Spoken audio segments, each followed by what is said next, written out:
I always understood that there really was no difference between me and the audience. At times, I might have had better shoes, but at the core of what really matters, that we are the same. And you know how I know that?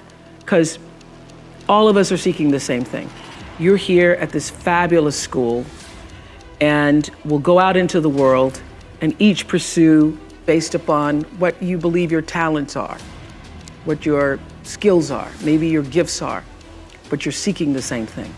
Everybody wants to fulfill the highest, truest expression of yourself as a human being.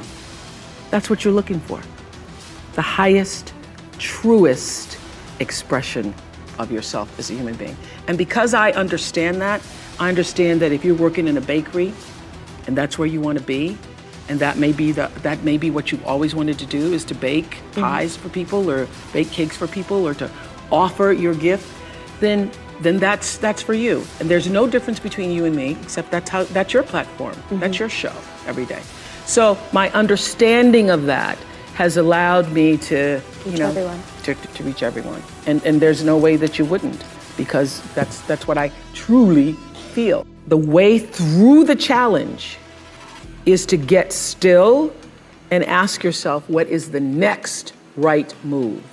Not think about, I got all of this stuff. What is the next right move? And then from that space, make the next right move and the next right move. And not to be overwhelmed by it, because you know your life is bigger than that one moment. You know you're not defined by what somebody says is a failure for you, because failure is just there to point you in a different direction. If I leave you with nothing else, just know this for sure.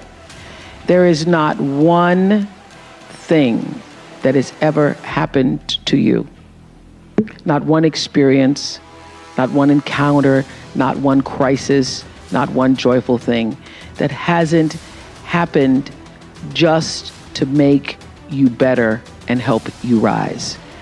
Every single thing you're calling in, whether you know it or not, and when you figure out that you are calling it in, when you actually start meditating or praying or doing or having a spiritual practice, which is the number one thing you need if you want to be successful in the world.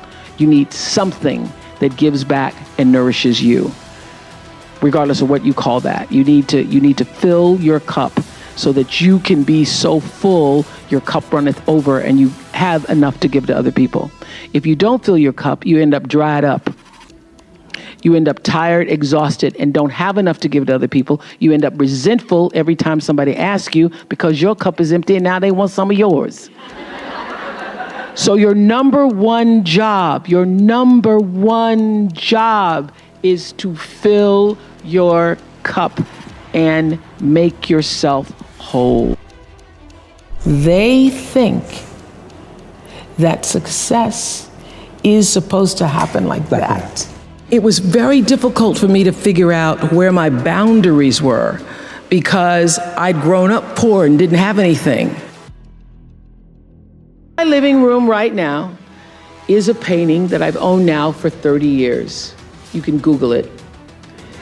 It's called To the Highest Bidder. And it's at the center of my house.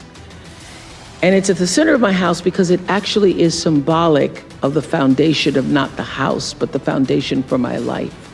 The painting is by Harry Roseland, who was a genre painter in the early 20th, late 19th century. And the painting's over 6 feet tall, and it shows a slave woman on the auction block holding her daughter's hand. And I cannot come in the door, my front door, or I cannot leave without passing that painting. I am reminded of where I come from every day of my life, and I am reminded because I never want to forget it. And in my library, I have a framed list of enslaved African-American people, remember I showed you, who were held in bondage on various plantations, listed in the ledgers alongside the cows and the horses and the buggies and the other property. And I pass this list every day. And often I stop in front of it and just speak their names out loud and their ages. Jonas, 11 years old, $500. Sarah, 41 years old, $900. Elizabeth, 57, $800. And I forced myself to consider the absurdity and the obscenity of prices being affixed to each one should they be placed up for sale. And I sometimes just pause before them with a prayer, particularly before I have to make a big decision about one of my companies or whether I move forward or whether I stay still. It reminds me, speaking those names out loud, not only of where I've come from, but how far I have to go because of them. And it reminds me that I am never alone. It reminds me of what I've come through to get through. Everybody is feeding yourself on the hysteria and the negativity.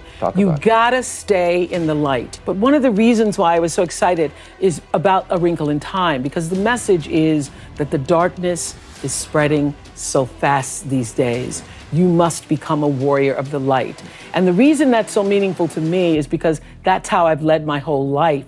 And every moment in that film, I just felt like, I'm just saying what I normally say. It's true. and for these times, the darkness is there to show you your light. Look at what has happened. So if you put the focus on, look at what happened with the darkness that showed up in Parkland, and the darkness that showed up on the streets of Ferguson, and the darkness that showed up in many homes in Chicago with shootings and senseless murders. It brings out the best in people. It brings out the best. And so that's what it's there. We live on a planet where there is darkness and light. I deeply believe is not that do unto others as you would have them do unto you. What you do is already done. That moment in The Color Purple where she says, everything you ever tried to do to me, where Whoopi says that, Celia, everything you even try to do to me, already done to you. So the third law of motion in physics says that what you're putting out is coming back all the time, regardless of whether you know it or acknowledge it or not. One of the things I tried to do all those years on the Oprah show, sometimes people would criticize me because they felt that I didn't do enough for race or racism. But this is what I always understood, that for me, my role and my goal in life is to open people's hearts. That's what I do, is I try to tell stories that allow people to see themselves in the lives of other people. And for me, it was always more powerful and effective to do a show, for example, on single parents raising their children, and just on the panel of parents, to have a Black father, and to show the photographs or images of that father putting his child to bed and reading a story at night.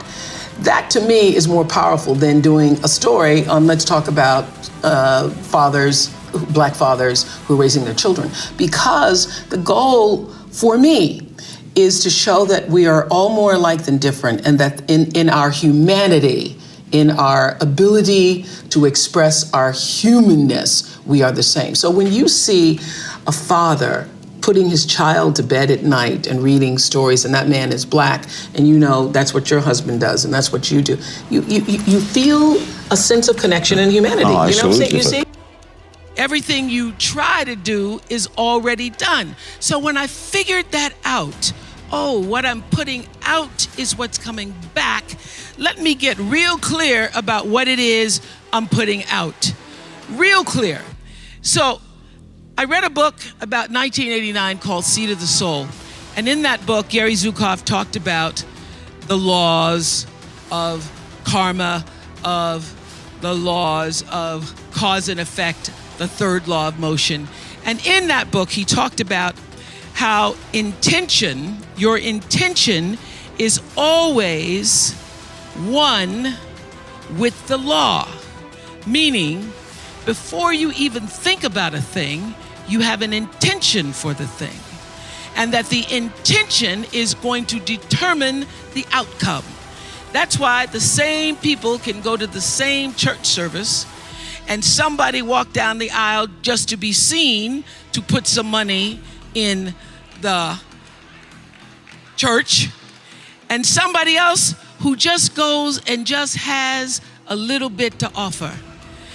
The intention with which you give, the intention with which you serve determines the outcome. So when I figured that out, I went, whoa.